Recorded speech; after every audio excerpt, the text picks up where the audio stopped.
قل أندعو من دون الله ما لا ينفعنا ولا يضرنا ونرد على أعقابنا بعد إذ هدانا الله كالذي استهوته الشياطين في الأرض حيران له أصحاب يدعونه إلى الهدى ائتنا قل إن هدى الله هو الهدى وأمرنا لنسلم لرب العالمين وأن أقيموا الصلاة واتقوه وهو الذي إليه تحشرون وهو الذي خلق السماوات والأرض بالحق ويوم يقول كن فيكون قوله الحق وله الملك يوم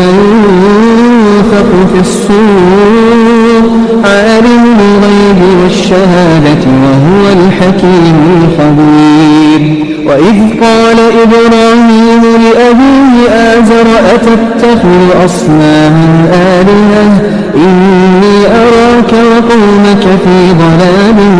مبين وكذلك نري إبراهيم ملكوت السماوات والأرض وليكون من الموقنين فلما جن عليه الليل رأى كوكبا قال هذا ربي فلما أفل قال لا أحب الآفلين فلما رأى القمر بازغا قال هذا ربي فلما أفل قال لئن لم يهدني ربي لأكونن من القوم الضالين فلما رأى الشمس بازغة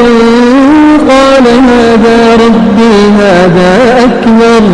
فلما أفلت قال يا قوم إني بريء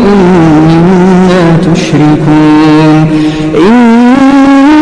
وجهت وجهي للذي فطر السماوات والأرض حنيفا وما أنا من المشركين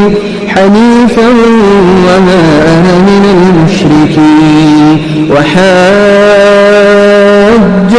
قومه قال أتحاجوني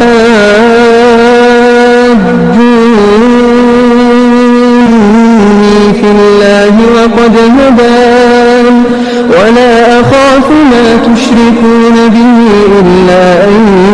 يشاء ربي شيئا وسع ربي كل شيء علما أفلا تتذكرون وكيف أخاف ما أشركتم ولا تخافون أنكم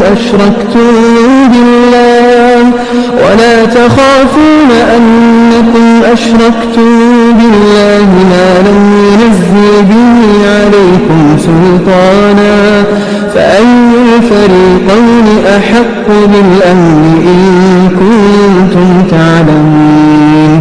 الذين آمنوا ولم يلبسوا إيمانهم بظلم أولئك لهم الأمن وهم مهتدون وتلك